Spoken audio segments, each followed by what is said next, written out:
Տաղավարում հյուրընկալել եմ Ազգային ժողովի Հայաստան խմբակցության պատգամավոր Հայ հեղափոխական դաշնակցության անդամ Գեղամ Մանուկյանին, շատ շնորհակալ եմ, որ ժամանակ գտաք եկաք։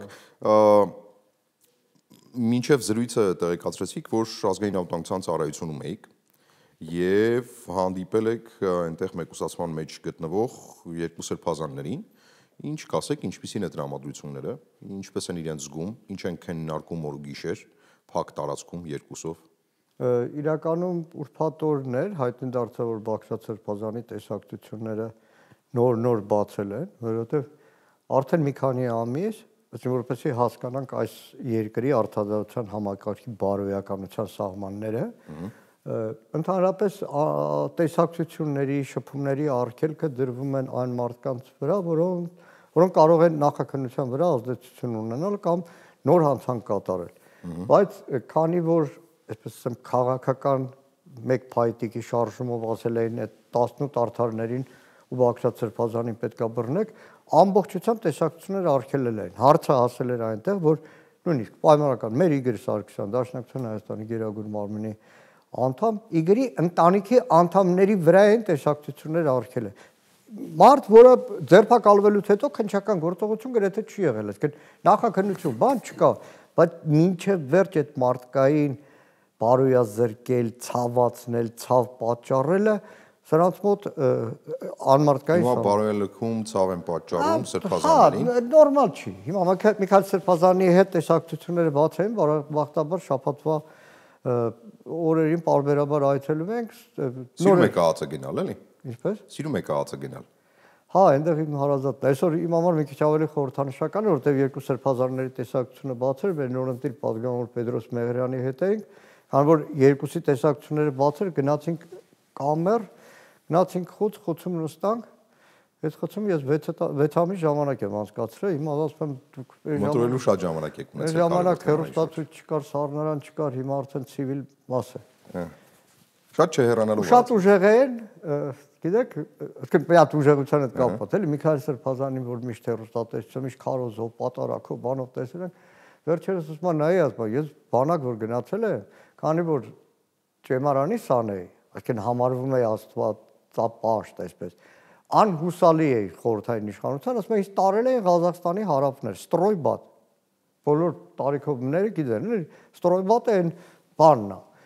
տարել էին անհուսալիների հետ ծառայության, ասում ամբողջ մեր զորամիավորումը անհուսալիներ են, բայց դե ասում աստվածավախներ դժվար անհուսալիների մեջ լինեն, կրիմինալներ, ասում ես կարթերներ ենքան եմ նստել անցել։ Սովոր ամի խոսքով Բագրատ Սրբազան։ Հա, որ Միքայել Սրբազան։ Միքայել Սրբազան։ Սրանով նրանք ոչ մի չեն ասում։ Շատ չհեռանով ԱԱՑ-ից կամ ավելի հստակ խորհրդային ԿԳԲ-ից։ Պարոն Մանուկյան, ինչ կապ ունի Հայ հեղափոխական դաշնակցությունը ԽՍՀՄ, ՊԱԿ-ի կամ ԿԳԲ-ի հետ։ Ինչ առնչություն կամ աղերս է ունեցել քաղաքական դարից ավել գործունեության ընթացքում։ Կարծեմ առաջին էմում դուք ինչ մի հատ տեսաֆիլմ եք արել, որ անկեղծ չեմ նայել։ Ես առաջին կետեմի հետ աղերս չունեմ։ Եթե չեմ սխալվում, որտեղ մի հատ տեսաֆիլմեր է դիտել։ Չեմ կարող առաջին կետեմի։ Կարող եմ ասել, դաշնակցության հետ սովետական ԿԳԲ-ն ունեցել է ամենաանմիջական մասնակցություն դեռ 30-ական, 20-30-ական թվականներից եւ դրա պատճառով է, որ տասնյակներով մարդիկ Հայաստանում արդեն խորհրդային Հայաստանի ժամանակ, քանի որ բոլշևիկների գալուց հետո դաշնակցության Հայաստանի կառույցը շարունակել է գործել։ Չէր կարող դաշնակցություն արմատախիլ անել Հայաստանի տարածքից։ Խորհրդային միությունը այնքան բան է արմատախիլ անել, բայց զարմանալի է, որ դաշնակցություն չեն կարողացել։ Մինչև 33 թվական դաշնակցության կառույցը գործել է Հայաստանի սովետական Հայաստանի տարածքում։ Եվ շատերը ուղղակի Պարսկաստանից նաև սահման են անցել, եկել են կուսակցական աշխատանքով, ցավոք սրտի շատ-շատերը նաև սահմանին ձերբակալվել են եւ գնդակարվել։ Չհաշված սովետական Հայաստանի տարածքում բազմաթիվ անգամներ իրական դաշնակցության անդամներ ձերբակալվել են եւ անիրական դաշնակցություն էլ, չէ, իրական նկատի ունեմ, որովհետեւ 30-ական թվականներին զանգվածային ստալինյան բռնությունների ժամանակ կլիշե է դաշնակցական նացիոնալիստ տրոսկիստ, չգիտեմ, էսեն եւ դրա համար գնդակարել են այդպես մտավորականներից սկսած վերջացրած գյուղացիներ։ դեռ այդ ժամանակ հայտնի մի օպերացիա եղել Մարտունի Մաղվաղանի ժողով են կոչում 30-ականներին հայտնում է մեկը որպես դաշնակցության կողմից, բայց պարզվում է ՉԿ-ի կազմակերպածն է լինում եւ Արտունը տարածաշրջանի դաշնակցականները հավաքվում են, հետո բոլորին ձերբակալում են, շատերը գնդակարում են։ 33 թվականին արդեն դաշնակցության ընդհանուր ժողովը հաշվի առնելով նաեւ սովետական Հայաստանի մեր հայրենակիցների անվտանգությունը հայտարարեց, որ Հայաստանում դաշնակցության գործունեությունը պաշտոնապես մենք դադարեցված ենք համարում։ Բայց այդպես ունեցել ենք դաշնակցականներ, ինքեր Հովսեփ ունենք, 2001-ին մահացավ հանգուցյալը Վարդենիսից։ KGB-ի գործակալ էր։ Չէ, ինքեր Հովսեփը ամբողջ կյանքը մնաց դաշնակցական։ Հայաստանում էր ապրել, լուծարվել էր դաշնակցությունը, ինքը իրան համարել է դաշնակցության անդամ, մինչև արդեն նորանկախ Հայաստանի պարակայում եկավ։ Դրանից հետո շարունակեմ, որտեղ ինքը շատ կարևոր է։ Դրանից հետո 30-ականներ, 40-ականներ դաշնակցության դեմ սովետական KGB-ն սկսում ամբողջ աշխարհում գործ։ Պատահական չի, օրինակ, երբ որ 45-ին 30-ականներից դեռ NKVD-ն սարսափելի ակտիվ աշխատում է Պարսկաստանում, հայտնի պատճառներով ակտիվ աշխատում է Պարսկաստանում։ Այդ ժամանակ օրինակ Պարսկաստանում առևանգվում է Արցախում մինչև 30-ականների ապստամբություն առաջնորդած, Հադրութում ապստամբություն առաջնորդած Թևանը, որին առևանգում են տեղափոխում Խորհրդային Հայաստան ու այդպես ճակատագիրը անհայտ է։ Եվ շատ այդպես առևանգվել է դաշնակցության բյուրոյի անդամ 30-ականներին Պարսկաստանում։ Շատ բարի, բայց դա ինչ կապ ունի գործակալական ցանց ունենալու կամ ներթափանցած գործակալների։ Ես խոսում եմ դաշնակցության եւ NKVD-ի ու KGB-ի հարաբերությունները։ Դե դրանք հարաբերություններ չեն, դրանք հակասություններ են եւ հակազդեցություններ են։ Դե ուրեմն նշանակում է չէր կարող լինել համագործակցություն, եթե չլիներ այդ հակադրությունը։ Այսինքն հակադրության արդյունքում է ծնվել KGB հայ հեղափոխական դաշնակցություն հակամարտության արդյունքը, որովհետեւ հայ հեղափոխական դաշնակցությունը KGB-ի համար, Խորհրդային Միության համար եղել է թիվ 1 ճշտամին, որովհետև այն ազգային գաղափարները, արժեքները, անկախություն, եռագույն, ինքնորոշում, այդ ամեն ինչը դաշնակցությունը փայփայել է, որը աչքի գրողի փուշ է եղել խորհրդային իշխանության։ Հետո արդեն 80-ականներ նույն ձևի թիրախում եղել է դաշնակցությունը։ Հիմա ես հասկանում եմ ձեր հարցի ենթատեքստը։ Չէ, ինչու եմ ասում։ Այստեղ ենթատեքստերի մասին չի խոսքը։ Ես շատ ուղղ եմ ասում, ենթատեքստ չկա, որովհետև քննարկում այդ առումով շատ է, եւ մինչև դաշնակցությունը ինքը չպարզաբանի վերջնականապես համար, բացատրեմ։ Խորհրդային Միության KGB-ի գեներալ Օլեգ Կալուգին կար, գիտեք իր մասին։ Օլեգ Կալուգինը հրապարակեց իր այդ լրտեսավար գիրքը, որտեղ ինքը ասում է, խոսելով ներթափանցումների մասին, այլ դիասպորաների մեջ ներթափանցումների շարքում հայերի մասին է խոսում, ասում սակայն ամենահաջող կերպով ու հիմնովին մենք ներթափանցեցինք ներգաղթյալ կազմակերպությունից, հատկապես հայ աքսորականների խումբ, դաշնակցություն ժամանակին դա նվիրյալ ազգայնական խումբ էր, ճշմարտություն է, որը պայքարում էր անկախ հայկական պետության ստեղծելու համար, սակայն ժամանակի ընթացքում մենք այնքան շատ գործակալներ տեղավորեցինք այնտեղ, շատերն անգամ հասան ղեկավար բարձր պաշտոնների եւ մեզ հաջողվեց արդյունավետորեն չեզոքացնել այս խումբը եւ արդեն 1980-ական թվականներին դաշնակցությունը դադարեցրեց իր պայքարը խորհրդային իշխանության դեմ Հայաստանում։ Կազմակերպությունը եւ նրա անդամներից ոմանք հավաքագրվեցին KGB-ի կողմից։ Հետո իհարկե պատմում Լևոն Տեր-Պետրոսյանի հետ իր տանը բազմաթիվ անգամ հանդիպել է, հիշում եք դաշնակցություն Լևոն Տեր-Պետրոսյան հակամարտություն կար, Կալուգինը անգամ խնդրել է, ալշուտ Լևոն Տեր-Պետրոսյանը անգամ խնդրել է Կալուգինին որոշակի տեղեկություններ գործակալների մասին փոխանցել, որովհետեւ դաշնակները նեղում էին Լևոն Տեր-Պետրոսյանին եւ ինքն դաշնակները չեն, եկեք մեր հաղորդման մեջ դաշնակցական հայ հեղափոխական դաշնակցությունը։ Հայ հեղափոխական դաշնակցությունն էլ նեղում էր Լևոն Տեր-Պետրոսյանին, Տեր-Պետրոսյանն էլ Կալուգինից օգնություն է խնդրում եւ ստանում է տեղեկատվություն։ Հարգելի Դավիթ, նայեք, իմ քաղաքական ու դաշնակցական կենսագրությունը մի քիչ շատ երկար է։ Եվ այսպես ասեմ, դաշնակցությանը որ ուզում են մեղադրել, մի քանի հատ թեզ կա։ Այդ Կալուգինի գիրքը դրանից մեկն է։ Ազգային ժողովում առիթ եմ ունեցել ասելու։ Նայեք, միայն այն փաստը, որ սեփական երկրին դավաճանած մարդուց մենք մեջբերում ենք անում եւ համարում ենք հալած յուղի տեղ, ինքնին արդեն խոսուն է։ Այդ խոսքը Խորհրդային Միությանը դավաճանել, որովհետեւ պիտի բեշիկ։ Խորհրդային Միության մասին չի, եկեք երկրներին, հայրենիքներին ձևակերպումներ չտանք, խորհրդային թե ոչ խորհրդային։ Կալուգինը ծախել է արդեն անկախ Ռուսաստանի, որտեղ ինքը աշխատելով մի համակարգում Խորհրդային Միություն հետո արդեն Ռուսաստանի Դաշնություն ծախել է դավաճանել իր համակարգին փողի խաթեր եւ հիմա Միացյալ Նահանգներում չգիտեմ որտեղ է, Բայց շարունակություն ասեմ։ Այդ գրքի մասին այնքան են լսել։ Տեսեք, ես պատճառը որը պիտի լիներ, որ դա հիշատակել է։ Ասեմ ձեզ, մի հատ Կալուգինի գործունեությունը այդ, որ հիշեցիք Լևոն Տեր-Պետրոսյան բան։ Մի հատ 90-ականների սկիզբ Կալուգինի գործունեությունը Հայաստանում, մի հատ ուսումնասիրեք։ Կիսվեք որոշակի մանրամասնական։ Ես դες կարող եմ հասնեմ տուն, որտեղ պայուսակից մեջ է թերթի հին օրինակներից մեկը, Կալուգինը ինչպես է Հայաստանում փորձարել լոբինգ անել մոլիբդենի արդյունահանման մի ֆրանսիական ընկերության համար։ Շուտ վատ գործունեություն է։ Ու այդ ժամանակա պարզվում Լևոն Տեր-Պետրոսյան դաշնակցություն հարաբերությունների լարվածություն, նաև որոշ փաստեր են հրապարակում Լևոն Տեր-Պետրոսյան KGB համագործակցության, որից հետո Կալուգինը, որը բավականին բարյացկամ էր Հայաստանի այդ ժամանակվա իշխանությունների նկատմամբ, որոշում է այդպես իշխանություններին իսիրու նաև մեղադրի դաշնակցություն։ Հիմա գալով այդ գրքի մեջ բերում։ Հոբուտ շատ վտանգավոր բան ասեցիք։ Չէ, շատ վտանգավոր բան ասեցիք։ Լևոն Տեր-Պետրոսյանի KGB-ի հետ փոխգործակցության մասին։ Այդ ժամանակվա հրատարակությունները ինչ որ մամուլն է տպել։ Ավակ լետենը։ Լևոն Տեր-Պետրոսյանի KGB-ի համագործակցության։ Այ Դավիթ, ես ինքան շատ չեմ սիրում, որ զրույցում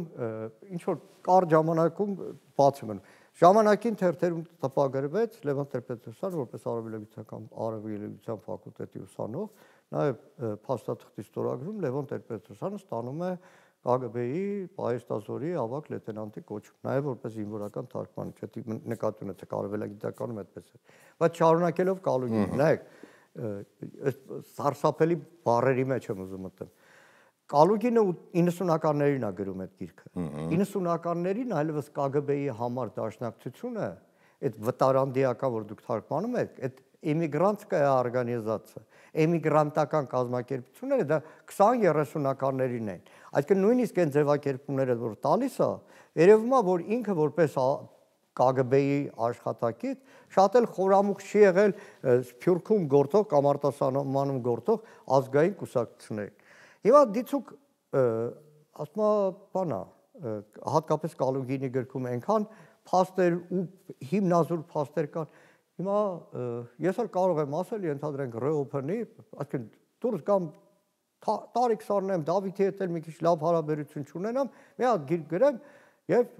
հատկապես այդ ձև, որ գիտես 1000 ներողություն Ռեոփնում ենք, Ռեոփնի ամբողջ խմբագրական կազմը համագործակցել է իմ հետ, առավոտվան գիշեր լիտուչկարներից ես ինֆորմացիա ունեի, մեկ-մեկ դաշնակցության գաղափարներն էի անցնում, դե Դավիթ իջի վերև, ել վերև իջի ցած ու փորձի հասարակությանը համոզել, որ գիտես իմ խմբագրությունը հավատարիմ է, որ իրոք հավատարիմ է։ Ինչ վերաբերվում է ներթափանցումներին, գիտեք, միշտ էլ գաղտնի սպասարկությունները տարբեր երկրներում մեկ-մեկու փորձել են ներթափանցում, բայց հենց այդ է ամբողջ խնդիրը, այսինքն տվյալ դեպքում եթե Ամերիկայի կենտրոնական հետախուզական վարչությունում KGB-ն ունեցել է մեկ գործակալ, դա նշանակում է կենտրոնական հետախուզական վարչության հետ KGB-ն համագործակցել է, չէ, ինքը դիտել է դիմացինին որպես այն վտանգավոր կառույցը, որին պետք է փորձել թուլացնել։ Ու պատական չի։ Բա կապը ինչու են անդադար փորձում գտնել բանման։ Կապը չեմ փորձում գտնել։ 3-4 ես կոնկրետ թեզեր, որ բան են անում։ Որովհետև ինչ որն է պրոբլեմը դաշնակցության հետ։ Երեք նայեք։ Մենք ցավոք սրտի, այսինքն ես զարմանում եմ Ուկրաինայում Հայաստանի նախկին դեսպանի Ալեքսանդր Բոշկոյի վրա, որովհետև Բոշկոն երկար տարիներ Հայաստանում է սովորել։ Հանրակացարան որքան գիտեմ, մեր դաշնակցական ընկեր արձակագիր Ռոլանդ Չարոյանի հետ 5 տարի բան արել։ Ոչինչ բացեմ էլի փակագծերը։ Ոչ մի խնդիր ես միայն երեք ստատուս է գրել։ Ի դժբախտ դեպքի հետ կապված։ Օրերս, այսինքն օրերս չէ, 2 ամիս առաջ Ուկրաինայում որպես բժիշկ ծառայող մեր Արմենուհի Գյուրեղյանի այսինքն հարցը այնքան են անբարոյական։ Զավակն է զոհվել, եթե չեմ սխալվում։ Այո, ոչ հարազատ որդին է եղել։ Մինչև աջունը տեղափոխեցին։ Բոշկոն ստատուս է գրում։ Դաշնակցական Արմենուհի Գյուրեղյանի տղան է։ Վերջում գալիս է փայլուն այդ Կալուգինյան եզրակացության։ Այ տեսեք դաշնակցությունն ու KGB-ն համագործակցություն։ Իսկ ինչ վերաբերում պատճառը ո՞րն է հենց KGB-ի հետ կապում։ Իմաստը ո՞րն է հենց KGB-ի հետ կապելը։ Հարգելի Դավիթ, ես Հայաստանում 4 հոգի գիտեմ, որ այդ թեման արտարծում է։ Դուք եք, Եղոյան Արմանն է, 1-2 հոգի են, Վահագ Ալեքսանյան ու վերջ։ որ մի անգամ ազգային ժողով ստիպված մեղ կա ԿԳԲ-ին դավաճանած սեփական երկիրը դավաճանած մարդուց մեջ բերի մի արեք, որովհետև հայ երեխեն որ լսում ասում արա Կալուգինը գրել է, մի հատ տենամ Կալուգինը դավաճանել է սեփական երկրին։ Ուրեմն նորմալ է, պարլամենտում Կալուգինին կարելի է բերել, մեջ բերել, դավաճանից կարելի է մեջ բերել։ Բա ո՞րն է խնդիրը որ կապում են։ Լավ, Կալուգինը հատուկ թիրախավորել է դաշտան։ Ես նորից դառնում եմ թե հաղորդում ինչի ենք սկսում դրանից, որտեղ շատ ավելի կարևոր է։ Որպեսզի փարատենք այս բոլոր խոսակցությունները։ Նայեք, փարատեցինք, ես ձեզ ասի 80-ականներին ասեմ, որ ԿԳԲ-ն ֆիզիկական հարվածները հասցրել համագործակցությամբ այլ կազմակերպությունների ֆիզիկական հարվածները հասցրել հայեղափոխական դաշնակցությանը։ Օրինակ, դες շատ ավելի պետք է հետաքրքրեր թուրքական գաղտնի ծառայությունները, ինչ լայնածավալ արշավ են ծավալել դաշնակցության դեմ, եւ դրա մասին հրատարակություններ կան, անգամ Թուրքիայում հրատարակված, դուք ունեք թուրքական խմբագրություն, կարող եմ այդ ամենահայտնի գրքերից մեկը փոխանցել։ Իհասքանչ կլինի, ես վստահ եմ, որ այնտեղ նույնիսկ ցուցակ կա Սփյուռքում դաշնակցական կառույցների թիրախները, ցեղասպանության հուշարձանները, հայկական ռադիո եւ այլն, որոնք թուրքական գաղտնի սպասարկությունները Եվրոպայի թուրքական մաֆիայի պարագլուխ կան։ Իսկ ինչու էր Թուրքիան թիրախավորում դաշնակցությանը։ Այսինքն չեք պատկերացնում ինչու։ Չեմ պատկերացնում, որտեղ վերջում պայմանագիրը կնքվեց եւ Բաթվում եւ Մոսկվայում եւ Ալեքսանդրոպոլում։ Դաշնակցությունը առաջին հանրապետություն հիմնադրած կուսակցությունն է, ճիշտ է։ Հա։ Ով է առաջին հանրապետությունը ընդունել որպես պետություն։ Պաշտոնապես Թուրքիան չի ընդունել։ Չէ։ Այդ խառնում եք, եթե 91 թվականի դեկտեմբերին ներողություն եմ խնդրում։ Համագործակցությունը թուրքերի հետ չի եղել։ Դաշնակցությունը որևէ համագործակցություն Թուրքերի հետ ունեցել է թե չի ունեցել։ Այ Աստված իմ, դե եկեք ուրեմն սկսենք նորից։ Չէ, սկսենք նորից, ասում եք, ինչու՞ չեք հարցնում Թուրքիայի հետ կապված, ես էլ հարցնում եմ։ Այսինքն երբ որ ես նկարագրում եմ 1980-ականներին Թուրքիայի թիրախում ա եղել հայեղափոխական դաշնակցություն։ 80-ականները չեք ասել, դե հիմա թիրախում կարող լիներ նաև առաջին հանրապետության ժամանակ, պարոն Մանուկյան։ Չէր կարող լինել։ Դե լինում էր։ Դե ասում եք, ինչու՞ չեք հարցնում, որովհետև այդ չի քննարկման առարկան։ Եվ գուցե շատ տրամաբանական էր, որ Թուրքիայի թիրախում դաշնակցությունը պիտի լիներ։ Շատ տրամաբանական էր, որ գուցե ո՞րն էր։ Բնականաբար Թուրքիայի թիրախում դաշնակցությունը պետք է ասում։ Հայաստանի կոմունիստական կուսակցությունը չէր լինի, կամ քաղաքացիական պայմանագիրը։ Ինչու՞, որովհետև դաշնակցությունը այն քաղաքական կառույցն է, որ ամբողջ աշխարհով մեկ արդարություն է պահանջում ցեղասպանության համամարտկային ճանաչման համար, դա տրամաբանական է, որ հատուկ ծառայությունները Թուրքիայի։ Իսկ ինչ վերաբերում է ԿԳԲ-ին, ինչի պետք է ԿԳԲ-ն պայքարեր դաշնակցության դեմ, շատ պարզ պատճառով, որովհետև այն իդեալները, որը դաշնակցությունը 70 տարի պահեց, պահպանեց Սփյուռքում, եւ շատ հաճախ նաեւ տարբեր ուղիներով այդ գաղափարները, այդ գրականությունը, այդ դրոշը, Արամ Մանուկյանը, այդ ամբողջը տեղափոխում էր խորհրդային Հայաստան։ Ես դες կառաջարկեմ մի անգամ օրինակ հրավիրեք 70-80-ական թվականների հատկապես բանասիրության կամ պատմության ֆակուլտետներում սովորած շրջանավարտների, որոնք դες կպատմեն բազմաթիվ դեպքեր, որ Սփյուռքահայ մեր տղաներից, նաև դաշնակցական Հայաստանում ձերբակալվել են, օրինակ դաշնակցական գրականություն Հայաստան մտցնելու։ Եվ այդ ժամանակ բազմաթիվ շփումներ դաշնակցության ներկայացուցիչները ունեցել են պայմանական, ասեմ, այն ազգային ազատագրական պայքարի դրոշակակիր երիտասարդների հետ, որոնցից ցավոք շատերը հետո խորհրդային ԿԳԲ-ի կողմից ձերբակալվեցին, աքսորվեցին Սիբիրներ, նրանցից որոշները Սիբիրներից հետ չեկան, ինչպես օրինակ Շիրակի մարզից Իշխան Մկրտչյանը, որը հակառակ երիտասարդ տարիներին այն գաղափարականությունը, այն կամքը, այն ուժը, որ ունեցել է, բայց ցավոք սրտի շատ հաճախ մեր հասարակությունը լավագույն զավակներին չի հիշում ու դրա համար Իշխան Մկրտչյանները եւ շատ շատերը մոռացվել են եւ կարծես հիմա այդ ինքնիշխանության, ասեմ, դրոշ թափարողները կյանքում մի վարքյան գլուխ չեն խոնարհում Հայաստանի խորհրդային Հայաստանի տարածքում այն հարյուրներին, որոնք հակառակ բանտարկության, հակառակ սպառնալիքներին, հակառակ բոլոր դժվարություններին ամեն ինչ արել են մեր երկրում այդ գաղափարը ծավալելու։ Եվ խնդրում եմ 2023-ի իրադարձությունների մասով էլ արդեն ձեր նշած մարդիկ գլուխ չեն խոնարհում։ 2020-ի կամ 22-ի մասով էլ չեն։ Ես չեմ ուզում, որովհետև ես չեմ ուզում ես, իմ շրջապատը, իմ երկիրը մանկուրտ մեծանա։ Միքայել Սրբազանի դատին բարբերաբար այնտեղ նկատում է Ռազմիկ Մարկոսյանին, որը 60-ականների բռնադատված սերնդից է, որը անկախական է ազգային միացյալ կուսակցության, նաև այդ գաղափարների կրող է, որը Սիբիրներում է անցկացնում, գալիս է համեստ, լուռ, շատերը չեն էլ նկատում, հենց այդ ցավը, որովհետև չգիտեն, հավանաբար։ Հա, բայց այդ ցավը, Իհարկե ցավը։ ինչպես դուք եք ասում, որ 22 թվականի սեպտեմբերի նահատակներին այլևս չեն հիշում, այդպես մի քանի տարի հետո այլևս իր Բաքվում, իր թաղամասում սեպտեմբեր 22 թվականի սեպտեմբերին, օրինակ ներքին հանդում, Գեղարքունիքում, Ջերմուկում հայրենիքի սահմանը մինչև վերջ կյանքի գնով պաշտպանածի ծնողի, եթե չհիշեն, այլևս չհամարեն որպես այդ զոհվածի ծնող, վաղը որևէ մեկը էլ զինված ուժեր չի գնա ծառայելու։ Ինչ շատ տրամաբանական է, որտեղ այդ արժեքային համակարգը պարզապես փլուզվում է։ Բայց գալով հենց այդ արժեքային համակարգի, ես վստահ եմ, որ դուք այդպես եք կարծում, անկեղծորեն վստահ եմ, որ դուք այդպես եք կարծում, այդ արժեքային համակարգի հիմնադրի գործող իշխանության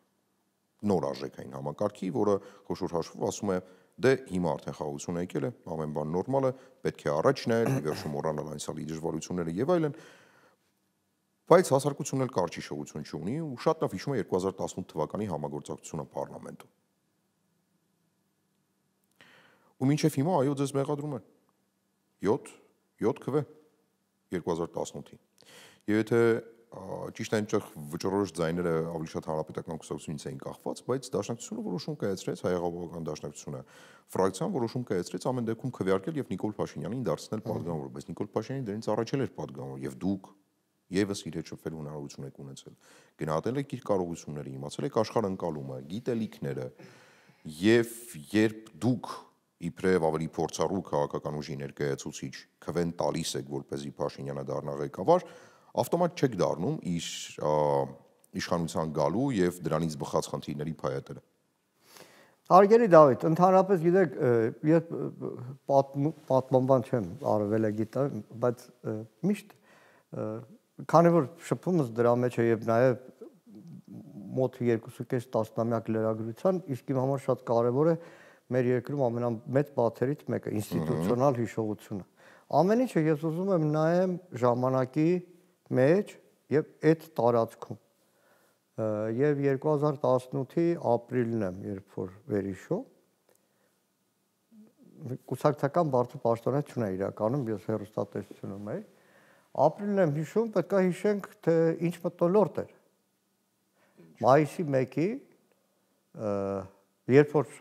քվեները չբավականացրեցին, Նիկոլ Փաշինյանը չընտրվեց։ Պետք է հիշենք հասարակությունը։ Հիմա անկեղծ ասեմ, գիտեք, ամենամեծ բանը, որ բռնում եմ մտքումս,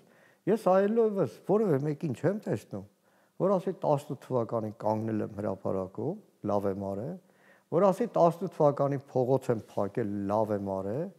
որ ասի ես եղել եմ առաջի շարքում, լավ եմ արել ու չեմ զղջում մինչև հիմա։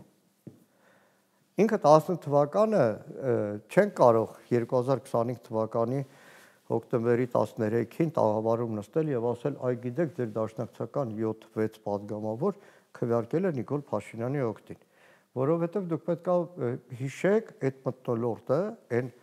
ժողովրդային, ոչ թե ճնշում ասեմ, այսինքն համաժողովրդային այդ մթնոլորտը, որտեղ այլ կարծիք ունենալը խիստ դժվար է։ Նայեք, ես ձեզ օրինակն եմ ասում։ Ես իմ վրա եմ օրինակ ասում։ Ձեզ համար էլ էր դժվար այլ կարծիք ունենալը։ Չէ, ասեմ ինչա։ Տարիներ են անցել, պատերազմից հետո էր, Երկիրվեդայի լրագրողներից մեկն է, ասում է Գեղամ, ասում է, ամսի 23-ին ապրիլի, դու մտար լրատվական, թելադրեցիր կայքի խմբագրի, որ Սերժ Սարգսյանը հրաժարական է տվել եւ այլն, ու դուրս էիր գալիս։ Ասում եմ, ուրախության ձեներ բան, ասում եմ, կյանքում չեմ մոռանա, դուռը բացեցիր, ասեցիր դուք դեռ շատ եք փոշմանելու սրա համար։ Ասում եմ, ինչի։ Ասում եմ, բանուի, ես հասկանում եմ ինչ եմ ասում, որովհետև ես հասկանում եմ, որ Սերժ Սարգսյանի հրաժարականից հետո այլևս Նիկոլ Փաշինյանի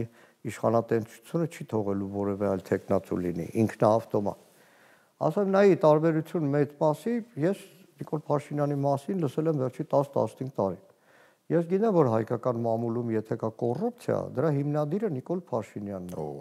Շատ Ես գիտեմ, որ հանցագործության մասին հայտարարություն եք անում։ Ով չգիտի, Իրանը մասը։ Իրանը մասը ազգային ժողովի դալիճում։ Այդ հայ լրագրության մեջ տարածված խոսք ա եղել, հարկայինի պետը հայկական ժամանակ 2 լրագրողի կանչում, ասում ով է հարկայինի պետ, ասում են դու, չէ ով է, բան, ասում են դու լուրջ, բան, ասում եթե ես եմ հարկայինի պետը, Նիկոլը ո՞նց է վրես նալոգ դրել։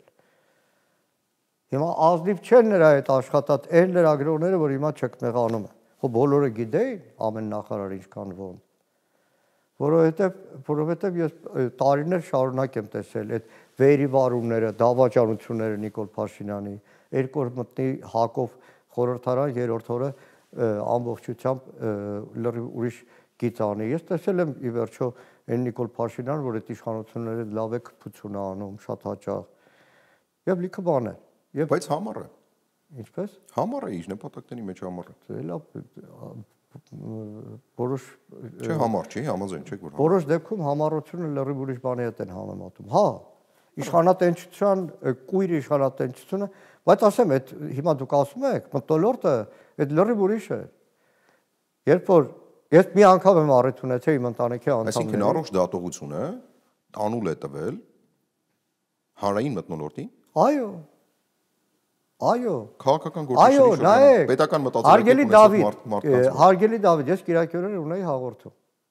Կիրակի օրը հաղորդումս եթերը գնում, նոր լուրը գալիս է, Մամվել Գրիգորյանին ձերբակալել են, այդ Տուշոնկա շոու։ Ես իմ հաղորդման մեջ որ միշտ անկեղծ եմ եղել, երկրի շաբաթ էր կոչում, ինձ թույլ եմ տալիս ասել, ախպեր, սեն չի, ամենամեծ ճշտամին այդ երկրում Մամվել Գրիգորյանը չի, եւ Մամվել Գրիգորյանին ձերբակալելով դուք հարված եք նաեւ հասցնում ինչ որ արժեքային համակարգ Արցախյան ազատամարտ ու այն տերորը, որը կար հանրային նկատմամբ, որ հաջորդ Կիրակի մտել եմ, եթե լսեք ասում եմ, ես Մամվել Գրիգորյանի դեմ խոսել եմ այն ժամանակ, որ Մամվել Գրիգորյանը էր ու որպես օրինակ ցուցադրում եմ 2016 թվականի իմ հաղորդումներից մեկը, որ ապրիլյանից 1 ամիս հետո էր, որ Մամվել Գրիգորյան, Սերյան Սարոյան, Ողորմի երկուսին էլ հերիք Արցախից դուրս եկեք, արդեն ոնց որ նստել եք այդ մարդկանց շնչին, բայց ասում եմ, հիմա ես հասկանում եմ, որ այս կոռուպցիայի հետ կապ չունի, այս քրեական օրենսգրքի հետ կապ չունի, սա արշավ է ազատամարտի, արշավ է այն ամբողջ պատմական անցուդարձի եւ հունիս ամսի օրերս էլի եթերում եմ ասել Տոնոյան Դավիթին բոլոր խմբագրերի ներկայությամբ եմ ասել, որ դուք այսօր թողում եք մանվելներին բռնում են, վաղ այս սերունդը հերոս չի ունենալու։ Պարոն Մանուկյան, նայեք, Ռոբերտ Քոչարյանի հետ հարցազրույց եմ արել, որտեղ ես հասկանում եմ, որ այդ ժամանակ բոլորը վախենում են։ Հարցազրույց եմ արել, անոնսը գնացել է 2 ժամը 10-ի եթե։ Սոցմեդիայում գիտեք ինչ էր կատարում, հեսա գնում են երկիր մեդիան գրավենք, չպետքա թողենք բան։ Շատ լավ։ Մի անկեղծ հարց տամ, էլի։ Մինչև Նիկոլ Փաշինյանի գալը հայ հեղափոխական դաշնակցությունը տարբեր իշխանությունների ժամանակ իշխանության մեջ է եղել, կոալիցիաներ են կազմել։ Այսինքն ուղիղ հետևել է հասարակության զարգացմանը, էվոլյուցիային, դեգրադացիային, ինչպես կցանկանաք, դուք կարող եք տարբեր գնահատականներ տալ։ Ձեր մոտ հարց երբևէ չի առաջացել, այդ ինչպես ստացվեց, որ մինչև 2018 թվականը հասարակության մոտեցումները ընկալելի էին գուցե մեծամասնության մասով, հա։ Մեկ էլ հանկարծ 2018 թվականից հետո այդ մթնոլորտն է ձևավորում, որ դուք եք ասում։ Ես հարցազրույց անում էի, անոնսը դնում էի, դա մի ատելության ալիք էր։ Դրանից հետո ինչպես էին արժե համակարգերը քանդում եւ ոնց էին դրան մասնակցում լայն հասարակության ներկայացուցիչները։ Լավ, հարց է թվում նաեւ դաշնակցության ներսում։ Չի առաջացել այս մարդիկ լավ թաքուն էին պահում, թե դա միանգամից այնպես պորտկաց, այնքան ատելություն կար, որի վերջո էսպես արտահայտվեց։ Այդ քննարկումը եղել է գոլեգաների մեջ։ Իրականում այդ ատելությունը, որ ասում ենք, ունենք էլի ժամանակի ու տարածության մեջ պետք է։ Եկեք ժամանակի ու տարածության մեջ։ Ժամանակի տարածության մեջ ես ուզում եմ նաև իրականությունը տեսնել։ 2018 թվականի մինչև ապրիլի 23-ը, մինչև Սերժ Սարգսյանի հրաժարական կամ դրանից 1-2 օր առաջ լրիվ ուրիշ բաներ կատարում հրապարակներում։ Ես անգամ հիշում եմ Դանիել Հովհաննիսյանի մի հարցազրույց Ֆրանսիայի հրապարակից։ Մոտ 10 օր արդեն այդ բողոքի ակցիաները Ֆրանսիայի հրապարակը փակ էր։ Հիշում եմ ականջս ծակեց այդ արտահայտությունը Դանիելի, ասեց ոստիկանությունը ցուցաբերում է հանցավոր անգործություն եւ ըստ այստեղ մի 100 հոգի մարդ ենք, պարալիզացված է քաղաքը, եւ ոստիկանությունը ցուցաբերում է հանցավոր անգործություն եւ չի ազատում Ֆրանսիայի հրապարակը։ Այսինքն ինքն է կազմակերպիչներից մեկը։ Իրականում այդ ձնագնդին այսինքն դրթում էին որպեսզի ոստիկանությունը գնա ձնագնդին այդ էֆեկտը ստացավ այլևս երբ որ Սերժ Սարգսյանը Հայաստանի նախագահը չէր, բայց պետք է անկեղծ ասեմ ինքը շատ լուրջ գիտական է, ասկն ես ինքս պատասխանատվություն չեմ վերցնի, թե ունեմ որոշ եզրակացություն, բայց ձեր դիտարկումները կարող եք չեմ ասել կիսվել ամեն դեպքում։ Նայեք, իրականում մասաներ ղեկավարելու բավականին մեծ փորձառություն, մեծ պատրաստվածություն եւ այնտեղ չկար որևէ դետալ, որը դուրս մնար այդ ամբողջ սցենարից։ Դավադրության տեսություն, բան չեմ ասում, մարդը սովորել է, ամբողջ կյանքը իշխանություն ավազեցել։ Ու պատահական չի որ հարթակում ոչ մեկ չերևաց այլևս։ Պատահական չէ, ռադիոտան շենքի գրաբան օրը Արմենը Մարտիրոսյան ժառանգությունից, որ ամենաակտիվներից մեկն է։ Գիշերը խոսում եմ, որ վաղը հաղորդման կանչեմ, ասել ես չկամ։ Ինչու՞, դասես որ մտավ ռադիոտուն ու անարգել հելավ, հասկացա մի բան ինչ եւ պետքա հիշեք։ Ահա, ինչու՞ բան են չէ։ Չեմ կարող ասեմ, էդի հետո պատմությունն է բացահայտել դա։ Ուսումնասիրեմ, բայց նկատելի է, որ ճիշտ հասկացա, չէ՞ որ քարը ՀԿ-ի ուղղությամբ է։ Չէ, կամ Սերժ Սարգսյանի։ Շատ Նիկոլի։ Նայեք,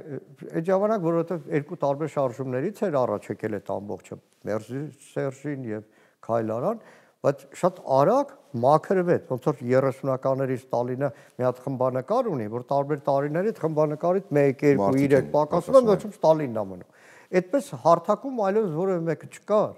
Արգելված էր հարթակ որևէ մեկի ելնել, բացի Նիկոլ Փաշինյանի։ Եվ այդ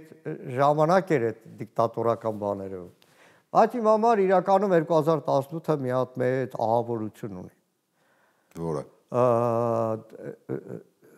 Շատ դժվար եմ դա բարձրաձայնում։ 2018-ին այդ ցույցերի ժամանակը, հիշեք, դպրոցականները փողոցներն էին փակում, բան, այսինքն հետո եւ դրանից առաջ որ քննադատում էին դպրոցները կուսակցական քաղաքականացրել եք, հիմա իրանք լավ էլ մտնում էին, լավ էլ երեխեքին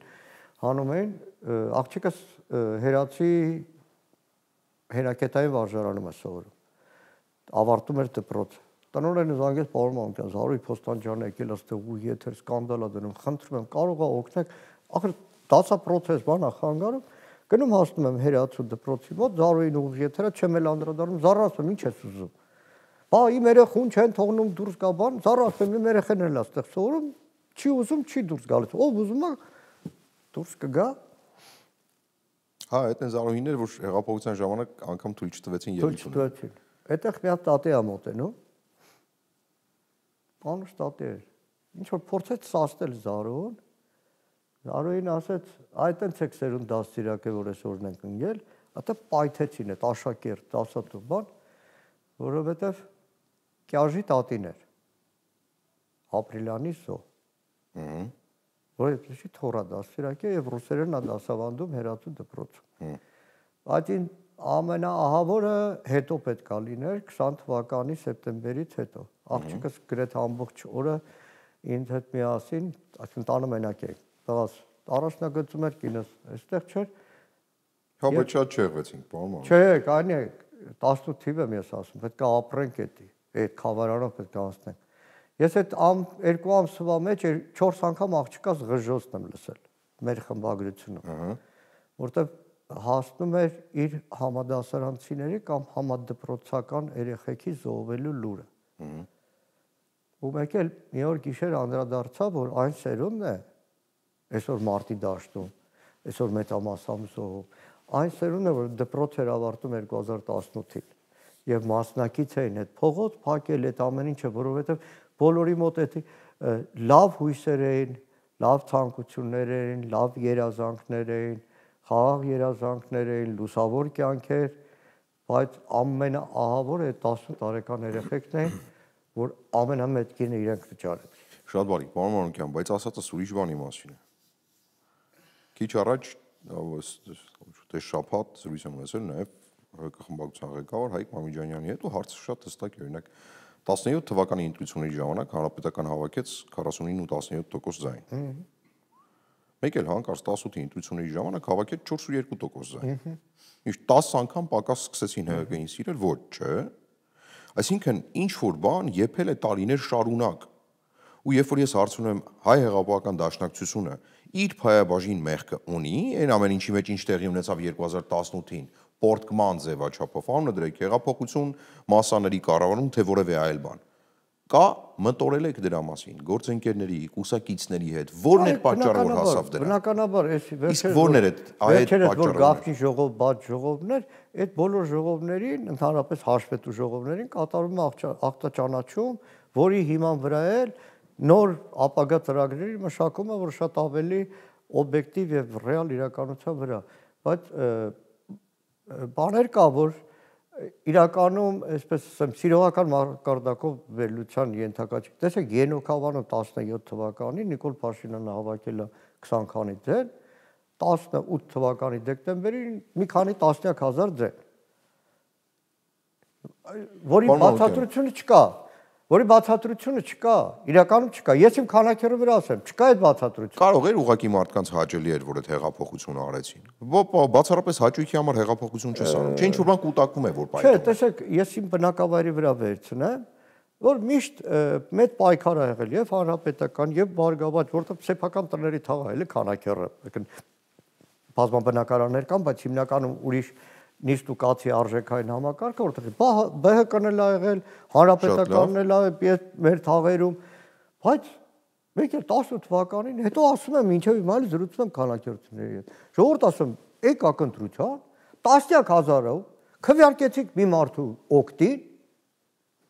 ոչ թե ԲՀԿ-ին, որ ԲՀԿ-ից քանակերում շատ հայտնի դեմքեր կային։ Քվեարկեք մի մարդու օգտին, որ հիմա քանակերում մոմի լույսերով ասում եմ, ով էր այդ մարդու, անուն, ազգանունը, ասեք, ասում են չէ։ Այն ժամանակ որտեղ ուրիշ էր։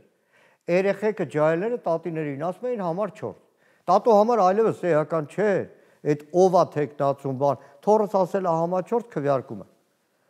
Որովհետև այդ ամբողջ շատ կարևոր հարց եմ տալիս, որ ամենայն անկեղծությամբ հիմա լողոզում եք։ Ամենայն անկեղծությամբ։ Չեմ լողոզում։ Ամենայն անկեղծությամբ լողոզում եք։ Հիմա կուզեք կարամ այդպես գունավոր Ես կարող եմ իմ մեղքը ասել։ Մարդիկ անարդարությունից հոգնել են, մարդիկ ընտրակաշառքից հոգնել են, մարդիկ ուզում էին ազատ ապրել։ Այդ վերլուծության մասին է խոսքը։ Հիմա ո՞րն էր պատճառը, որ իշխող կուսակցությունը 17-ին ստանում է համարյա բոլոր ձայների կեսը։ Այո։ Իսկ դրանից 1 տարի անց 10 անգամ պակաս։ Որտեւ իշխող կուսակցության հենարան գյուղապետերի 90%-ը դավաճանեցին թռան, որտեղ վարչապետը այլևս իրանց չէր։ Ինչ էին անում այդ գյուղապետերը իրենց գյուղերում, որ դավաճանեցին։ Այսինքն սարից ու չեն քիչել։ Ի վերջո գյուղապետը ունի իր ազդեցությունը։ Ինչ Ի վերջո ազդեցություն։ գյուղապետը ունի իր հարգանքը, այսինքն մարդը եթե համայնքում ղեկավար է ընտրվել, նշանակում է իր նկատմամբ հանրային այնքան կոնսոլիդացիա կա, որ գյուղը կիսվում է։ Այսինքն դա կոնսոլիդացիա է թե վախը։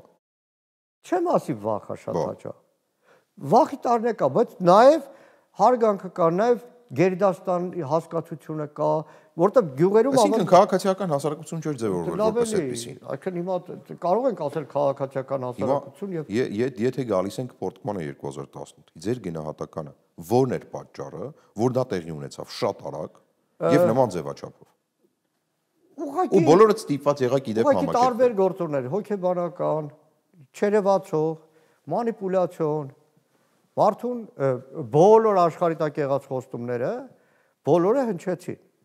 Այսինքն տեսեք հրապարակը գալիս էր արագաչափը հանելու, իսկ ի վերջո Նիկոլ Փաշինյանը եկավ Երևան։ Հայաստանի ավտո ունեցողների 90%-ը զզվում արագաչափերից, վայ, Սաշիկին 50% տալիս ենք, մեկը գալիս է մի հատ բան, Ռոբին Հուդ, որը արագաչափը փակում է, ասում է պրիվետ ad zim-zimova։ Բնականաբար այդ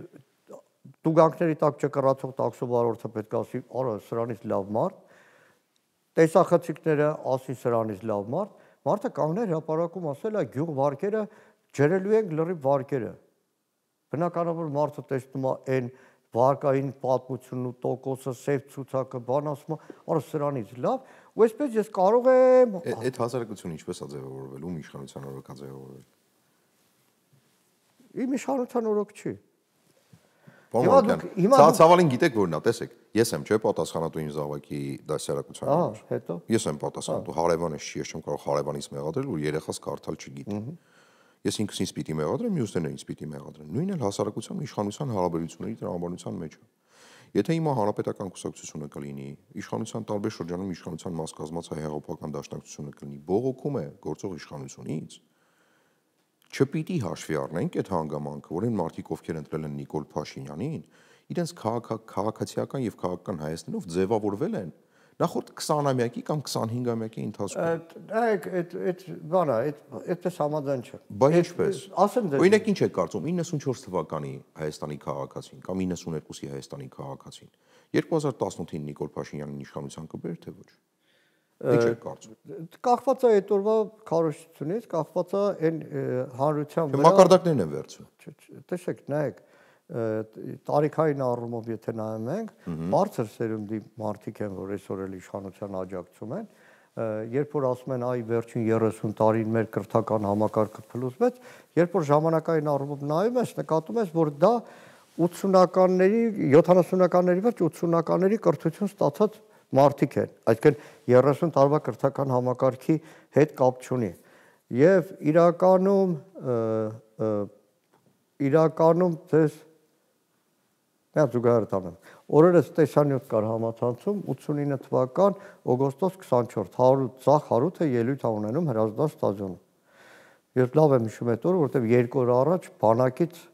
եկել եմ Հայաստան, վերջացավ տարածությունից Գերմանիայից, հասել եմ կոնկրետ այդ համերգի համար։ Ինչ խոսք։ Ինչպես։ Լավ տղեկ ծառայ։ Հա, օկուպացիոն զորքեր էր խորհրդային։ Եվ այդ Հրազդան ստադիոն մոտ 100,000 մարդ Հարութը Ադանայի ողբ է երգում, այդ 100,000 մարդը բռունց կարած կանգնած է։ Խորհրդային գլավլիտի գործերն են։ Չէ, լավ էլի այդ նիկոլական հիմարությունները խնդրում եմ, այդ էլ մի բան։ Եվ մեկ էլ բռնում ես ասում ես, լավ, այս ժողովուրդը 89 թվականին բռունց կարած կանգնած։ Հիմա ո՞նց կարա համակերպվի, բայց մեկ էլ բռնեցի այն մտքի վրա, ասում, լսի, սա 89 թվականն է։ 87-86 թվականին նույն ժողովուրդը, նույն Հրազդան ստադիոնում, երբ որ հայտարարում էր «Վստոպայետ Նարոդնա արտիստկա Արմյանսկա Ադրբեջանսկա ՍՍՍР Զեյնաբ Խանլարովա» ոսկի աշնանը, նույն այդ ժողովուրդը պարում էր Զեյնաբ Խանլարովայի երգի եւ այլն։ Ոտ տարօրինակ բան եք ասում, չէի պատկերացնում եւ։ Բայց այստեղ կարևոր մի բան կա։ Ոչ թե այդ մարդիկ են մեղավոր, այդ մարդիկ ամեն մեկը պարզ ապրող մարդ է։ Ինչպիսին է հասարակական էլիտայի ղեկավարության տրամադրությունները, որտեղ հիմա նայեք դպրոցներում հիմա ռազմահայրենասիրական բան հանդեսներ թույլ չեն տալիս։ Հերոսների անկյունները հանել են մեծ մասում դպրոցների։ 84 իմ դպրոցն եմ գնացել, որը ավանդույթներ ունի, ասեմ, ուր են։ Դե գիտեք, ամեն դասարան մեկի անունով կոչել են, որտեղ մեր դպրոցից բազմաթիվ զոհեր կան։ Եվ Քարորյան եւ Այդ հայտնի է, պարզ է։ Մեկ էլ ասեմ, լավ, այս բոլոր դասատուները, որոնք տարիներ շարունակ Մոնթեներին նվիրված, ասկոլկաներին նվիրված, դուշմաններին նվիրված, միջոցառումներ, Արցախ ազգային հերոս եւ այլն, հիմա քար լռություն է պահում, ասեմ, ո՞նց եղավ, հո չի փոխվել հոգեբանորեն դասատու, չի փոխվել, վաղը մեկ այլ քաղաքական կուրս կլինի երկրում, նույն է դասատուները, նույն ազնիվ մղումներով, չեմ նեղացնում իրեն, նույն ջանասիրությամբ, նույն հոգով, էլի այդ ձեռնարկները, միջոցառումները կանեն ու փառքի անկյուններ նորից կվերադառնան իրենց դպրոց։ Այսինքն էլիտան է պատվեր տալիս, ինչպես էլիտարը մի քիչ շատ ազնվական բան է։ Այդ օրվա իշխանության վրա եղած խմբակը, ուժը, անհատները, որտեղ տեսեք, այնուրն եմ ասում, բարձրաձայն իրանց եմ ասում։ Նայեք, ՔՊ-ի համագումարին մասնակցել է մոտ 900 պատվիրակ։ Որոնց լավ ասեմ, կեսը 15-16 թվականից եղել են ՔՊ-ի կողքին եւ 18 թվականին եղել են այդ իշխանափոխության առաջին շարքերում։ 15 թվականին ՔՊ-ն, որ հիմնադրվել է, իրանց զինանշանը որ կա, կանոնագրի մեջ գրել են, որ մեր զինանշանի գագաթները խորհրդանշում են Արարատը։ Հարգելի Դավիթ, եւ դրան շատ հմտորեն պարզապես դաշնակցության պատասխանատվության դաշտից եկա ՔՊ-ի համաժողովի դաշտ, որտեղ իրենց երկու ձեռքերը իրականորեն հանգամանորեն չներկայացրեցի, բայց նայեք հանգամանորեն չներկայացրեցիք։ Հանգամանորեն չներկայացրեցիք այնքանով, որքանով այն մարդիկ են ընտրել Նիկոլ Հիմա Փաշինյանին։ ելեք ինձ կախեք, որպես դաշնակցական մեղավորը մենք ենք։ Այն մարդիկ են ընտրել Նիկոլ Փաշինյանին, Այո։ որոնք 20-25 տարի, 20 տարի եղել են այդ ու նաև ձեր իշխանության պապրող երկրում։ Եկեք նախ գիտեք երբեմն դաշնակցության մեր համեստությունն է կամ ասում ենք շատ էլ դրան չանդրադառնանք, մի հատ եկեք թվարկեք քանի տարի ա եղել դաշնակցությունը կոալիցիայի մեջ իշխանություն։ Մի հատ հաշվենք էլի։ Հաշվեմ 15 Որից հաշվենք։ 15 տարի չի եղել։ 15 Ռոբերտ Քոչյանի երկրորդ շրջանը։ Բայց ինչի օրինակ հաշվի չեք առնում եւ երբևէ չեք արձանագրում, որ գիտես դաշնակցությունը 2009 թվականին խիստ սկզբունքային կարմիր գծեր հատելու հարցում իշխանության հետ կռվա մի օրվա մեջ Ճիշտ է 2008 թվականին տապալեցիք արձանագրությունները, որոնք կարող էին հայ-թուրքական հարաբերությունները ձևավորել եւ այն ինչ տեղի ունեցավ 2020 թվականին շատ ավելի այլ կերպ կարող էր դասավորվել, եթե արձանագրությունները հաստատվեին եւ Հայաստան-Թուրքիա հարաբերությունները։ Հարգելի Դավիթ, ես սիրում եմ փաստերով խոսալ։ Խնդրում եմ փաստերով։ Ամենախոշոր քննադատը դաշնակցությունն։ Նախ 2008 թվականին չի դաշնակցությունը տապալել, 2008 թվականին չի սկսվել ֆուտբոլային դիվանագիտություն։ Ֆուտբոլային դիվանագիտությունը սկսվել է 2009 թվականին։ Այդ մեկ արձանագրեք։ Դաշնակցությունը համարելով, որ այդ քաղաքականությունը սխալ է, ինքը Հայաստանում եւ Սփյուռքում լայնածավալ արշավ է իրականացրել հայ-թուրքական արձանագրությունների դեմ։ Խոսում եմ ես միայն փաստերով։ Դաշնակցությունը մոտ 80,000-անոց բողոքի երթ կազմակերպել է 2010 թվականի հոկտեմբերի 9-ին Երևանում։ Մի օր հետո Ցյուրիխում ստորագրվել են ֆուտբոլային արձանագրությունները, հայ-թուրքական երկու արձանագրություն, որը համաձայն այդ ստորագրության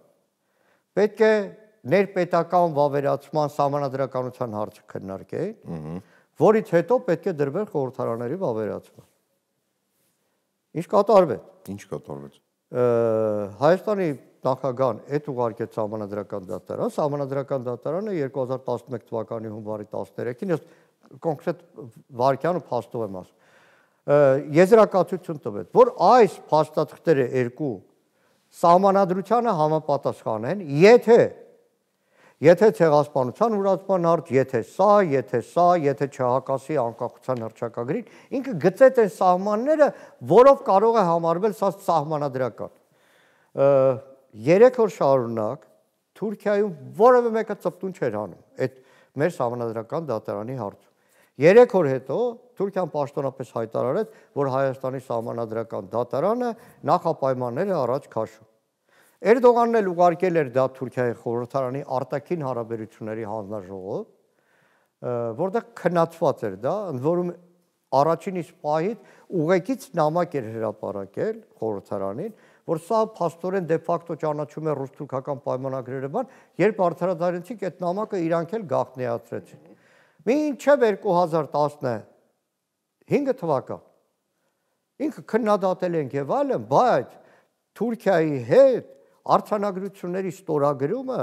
վերջնական փուլ չէր հասել, որտեղ Հայաստան ասում էր դե խորհրդարան մտցրա, վավերացրա, ես ունեմ սահմանադրական դատարան, Թուրքիան էդի չէր մտցնում սահմանադրական։ 9-ից 11 ամենախիստ քննադատը արձանագրությունների, որ իբրև քաղաքական միավոր, որ քաղաքական միավոր։ Դաշնակցությունը։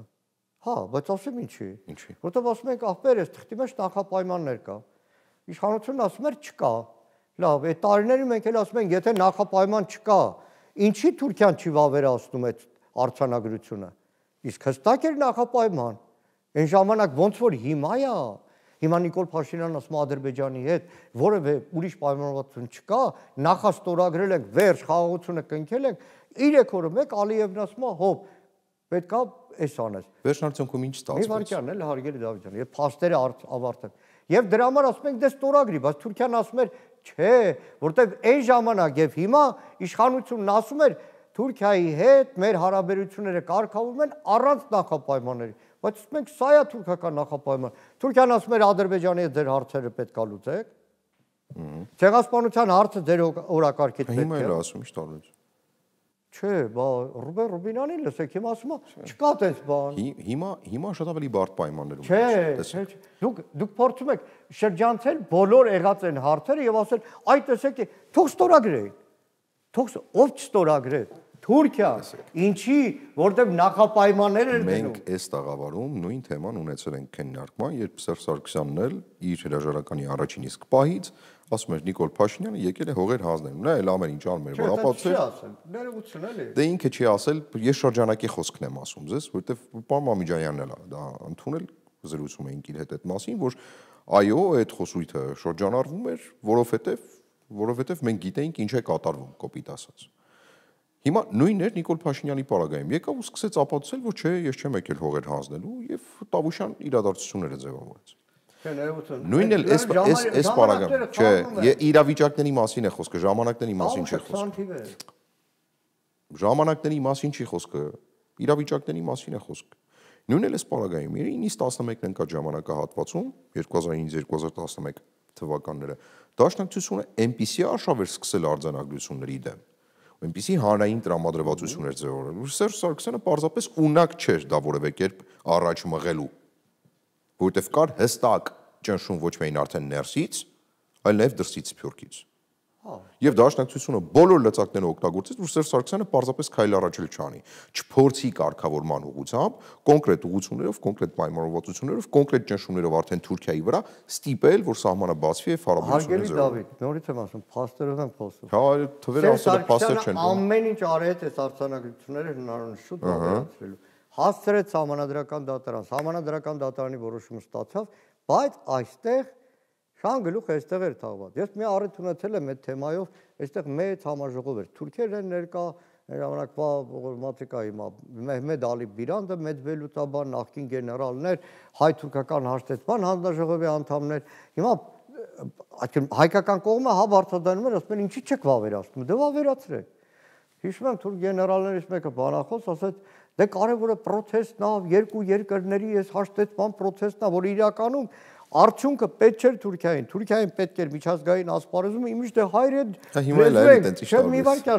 լեզու են գտում, դու մի խառնվեք, արձագանք սեղա ասի, քանի որ գեներալի կողմից հնչեց այդ կարծիքը, որ կարևորը պրոցեսն է, բան ասեմ, գիտեք, խորհրդային հայտնի անեկդոտ կա, ասում եր գեներալ, դուք երեխաներ սիրում եք, ասում երեխաները ոչ, բայց ինքը պրոցես է։ Ասեմ, ձեզ արդյունքը պետք չի, սահմանի բաց լինելը պետք չի, ձեզ պետք է դուք աշխարհին ասեք, մենք հայերի հետ այստեղ քննարկում ենք, այլևս մի խառնվեք, որը իրականում ֆուտբոլային դիվանագիտության ժամանակ տեղի ունեցավ։ Ինչ վերաբերվում է ասում եք, թե Դաշնակցությունը ճնշում գործադրեց Սերժ Սարգսյան։ Սերժ Սարգսյան բոլոր գործիքներն օգտագործեց։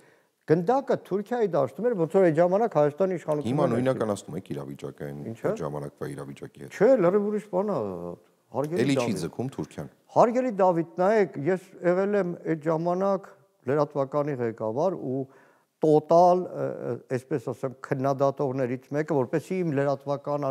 խմբագրության օբյեկտիվության վրա չազդեմ, ես առանձին ամենօրյա հաղորդում էի անում, ամեն օր ասում էի սա սխալ է։ Ես ձեզ ասեմ, մենք լրիվ ուրիշ պետական համակարգի հետ գործ ունենք, լրիվ ուրիշ արժեքներով, փորձառությամբ, լսեք, մեղ կա, անհնար է, ես այդ ու այս ժամ ներկայացած, քանի որ իմ աչքի առաջ է եղել, ես հիմա մեկ-մեկ մեր արտգործնախարարությանը, որ նայում եմ, ես առնվազն իմ հիշողության մեջ 30 տարվա մեջ Հայաստանի արտաքին գործերի նախարար, որևէ օտարերկրյա գործուղման մի անգամ մեկն է տեղակալի հետ, երբ որ Բրյուսելում ՍԵՊԱ-ն պետք է ստորագրվեր։ Գնացել էր Էդվարդ Նալբանդյանը եւ տեղակալը Զորաբ բնացականն, որովհետեւ Զորաբը այդ տարիներին ՍԵՊԱ-ի շուրջ բանակցությունների Մեկը մյուս հետ ինչ կապ ունի, կապը չեմ կարողանում գտնել։ Հիմա ես նայում եմ մեր արտգործնախարարությունը, որ մեկնում է գործուղման, այսինքն արտգործնախարարությունում երևի պահակն է մենակ մնում։ Երկու տեղակալ, աշխատակազմի ղեկավար, լրիվ ուրիշ բան է, մակարդակներ է։ Այսինքն եւ այն ժամանակվա խոսքը Հայաստան-Թուրքիա հարաբերությունների մասին էր։ Իրավիճակը նույնական է ձեզ, այսինքն Թուրքիան շարունակում է ձգել ժամանակ դիմացը ոչինչ չտալով, դե այդ հարցը դրան է վերաբերվում։ Դրա այդ նույնականությունն է։ Երբ որ Ռուբենը չեմ բացելու սահմանը։ Երբ որ Ռուբենը Ռուբինյան Քլչի հետ առաջին հանդիպում ունեցավ, ամենակարևոր հարցն էր իրան։ Պետք է մի տող Հայաստանի իշխանությունը ասեր առանց նախապայմանների։ Մենք հակադարձ ենք ասում, լսեք, նախապայմաններից մեկը ցավոք սրտի կատարվել է, արծաթագրված տարածքներից հայկական զորքերի հետ քաշում, Թուրքիան շարունակում է ասել մինչև Ադրբեջանի հետ հարաբերությունները չկարգավորեց, ուրեմն չի լինելու ոչ մի բան։ Ցեղասպանության միջազգային ճանաչումից հրաժարում ու 3 տարի պետք որ ասում էին առանց նախապայման, մենք ասում ենք այդ նախապայմանները կա։ Մենք եկել այսօր 2025 թվականի ապրիլ 24-ին ենք ասել, երբ որ այլևս բացահայտ են ասում, որ օրակարգում այժմիական չի ցեղասպանության հարցը 1, երբ որ Ադրբեջանի հետ մեր բանակցությունները անցնում է Անկարայով եւ որևէ տեղաշարժ, եթե չկա Ադրբեջանի հետ Թուրքիայի հետ նշանակում է տեղաշարժ չկա, որը ինքնին նշանակում է, որ պայմանավորվում է, էլ ի՞նչն էր նախապայման, դա էր նախապայմանը։ Այսինքն վերջնացում հաստատամանի բացում չենք ունենա։ Հիմա էլ շարունակում է, այնտեղ ճանապարհ նախ չկա, ասեմ դες։ Հիմա շարունակում է այս ատոմակայանի թեման, որ մեջտեղ են գցել։ Պատահական չի, օրերս գիտեք որ Թուրքիայի լուրջ համաժողով է եղել։ Եվրամիության նաև ներկայացուցիչների, դեսպանատների ներկայացուցիչների քննարկել են մեծամորի ատոմակայանի վտանգը։ Դա նորություն չի մեր մեջ։ Հա, բայց հիմա երբեք չի եղել, որ որևէ Հայաստանի իշխանավոր հանգարտ թույլ տա թուրքերը որևէ ատյանում խոսեն մեծամորի ատոմակայանի մասին, բայց հիմա Նիկոլ Փաշինյանի հետ խուճուճ, մենք 2 հատ ատոմակայան են կառուցել, մինի ատոմակայան, փորձարկվող ատոմակայան, չգիտեմ ինչ խուճուճ բաներ, բայց հասկանում ես, որ ուղիղ կապվածություն ունի։ Դե դավադրություն եք ձևավորում։ Չէ, դավադրություն չի, դավադրություն կա Նիկոլ Փաշինյանի եւ Աչքը տեսածից է վախել։ Իսկ ինչ վերաբերում է Նիկոլ Փաշինյանը եկավ հողերը տալու, Քավլիցի։ Բնականաբար ուներ անհանգստություններ, բնականաբար տեսնում էր այնտեղ հարթակում ով է կանգնած, որոշ մարդկանց դեպքում, բայց տեսնում էր ոչ մի թիզական այն անվտանգության խորհրդի քարտուղարկա է Արմենը Գրիգորյան, Արցախից էլ արմատներից, բայց 2019 թվականի գարնանը այլևս անհանգստացնող էին բոլոր ոլորտները, արդարադատություն, տնտեսություն, սոցիալական վիճակ, արտաքին քաղաքականություն, արցախյան բանակցություններ ու պատահական չի, որ այսքան որ ասում եք այ դաշնակցությունը մեղքի բաժին, հիմա շարունակեմ, պատահական չի 2019 թվականի մայիսին, երբ որ Դաշնակցության Հայաստանի Գերագույն մարմինը որոշեց դեղին քարտերով բողոքի հանրահավաք ընդդեմ իշխանության քաղաքականության, մեզ գժի տեղ էին դնում։ Մյուս կուսակցություններն ասում են գիշեք մարդ չի կա։ Եվ այդ տոտալ մթնոլորտի մեջ ես շատ լավ եմ հիշում, ցավ եմ հիմա ապրում, որովհետև այն բոլոր թեզերը, որ Արթուր Խաչատրյան, Արցախով Տարոներ Տոնոյան, Արմեն Ռուստամյան, այն բոլոր զգուշացումները, որ մենք դեղին քարտում օդում չդրեցինք, իշխանությունում առաջին հերթին լսող չեղավ։ Շատ տարօրինակ էր, մի ժամ արդեն անցավ հարցազրույցից։ Ոցավոլիորեն հնարավորություն չկա եւս մի ժամ զրուցել, բայց շատ մի կարևոր հարց պիտի տամ, որ ինձ էլ է անձամբ հետաքրքրում իբրև մարդ։ Նորագույն պատմության մեջ 2 շրջան կա, որ Դաշնակցությունը ճնշումների տակ է ընկնում։ Առաջին շրջանը Լևոն Տեր-Պետրոսյանի ժամանակ էր, իսկ հիմա արդեն մոլդովական մոդելների մասին են քննարկում շատ, որ հավանական է, որ այդ նույն մոդելը քննարկվի ընտրությունների վերջին, ինչպես Մոլդովայում տեղի ունեցավ վերջին պահին հանրել ցուցակից դիմադիր կուսակցության, փոշի հասնել ձայները եւ այլն։ Ինչու է քաղաքացիական պայմանների կուսակցությունը գրեթե կամ ճիշտ այնպես վերաբերվում Դաշնակցությանը, ինչպես վերաբերվում է օրինակ Լևոն Տեր-Պետրոսյանի գլխավորած ուժը։ Որն է անհանգստացրել Լևոն Տեր-Պետրոսյանին եւ ինչն է անհանգստացնում Նիկոլ Փաշինյանին։ Նայեք, Լևոն Տեր-Պետրոսյանի անհանգստությունը 95 թվականի խորհրդարանական ընտրություններից առաջվա այդ մթնոլորտը, որովհետև լրիվ ուրիշ մթնոլորտ էր եւ խորհրդարանական ընտրությունների 95 թվականի, որ նաեւ զուգահեռվում էր սահմանադրական հանրաքվեով, անկանխատեսելի էր օրվա իշխանության համար ելքը եւ ապահովագրության հարց կար։ Այնտեղ գումարած բազմաթիվ գործոններ։ Սրանց համար մի քիչ ուրիշ է։ Նախ չեմ ուզում երբեք համեմատական իրականացնել, որովհետև շատ հաճախ Լևոն Տեր-Պետրոսյանի եւ քաղաքական իր թիմի հետ գաղափարական պայքար, նույնիսկ այս ձևի պայքարը լրիվ ուրիշ մակարդակի եւ ուրիշ արժեքային համակարգի վրա եղել։ Ասում եմ մեկը, որ 2.5 տարի Լևոն Տեր-Պետրոսյանի իշխանության ժամանակ նստել է, բայց երբեք ինձ թույլ չեմ տա իջնել այն ստորագույն մակարդակի։ Ես մեկ-մեկ զարմանում եմ, այսինքն Լևոն Տեր-Պետրոսյանի այս ընդդիմադիր շարժման մեջ իրենց առաջին պատանեկան եւ աղջկական քայլերն անողները այսօր այդ ամբարտավան մեծագույն գիրքով Լևոն Տեր-Պետրոսյանին ամենավերջին փողոցային բառերն ասում են լավ, էլ ուր պետք է իջած։ Դե լավ, դե վերադառնալով կարևոր։ Իսկ սրանց դեպքում նաև աշխարհակաղակական կարծում եմ աջակցություն կա շանորդի, բայց մեր շանորդի արևմտյան ձևակերպմամբ, բայց կարծում եմ ամենամեծ ձինակից այդ իշխանության Ադրբեջանի նախագահն է։ Եվ իրականում ընտրապայքարում ամենամեծ դերակատարը Հայաստանում լինելու է Իլհամ Ալիևը։ Դրա համար էլ նաև դաշնակցություն աշխարհի փուշ։ Պարոն Մակյան, շնորհակալ եմ շատ, որ ձեր ամենաթանկագին ռեսուրսը ժամանակը տրամադրեցիք մեզ, այն էլ ահագին երկար։ Ես հուսամ, որ ինչու է զրույցը պարզապես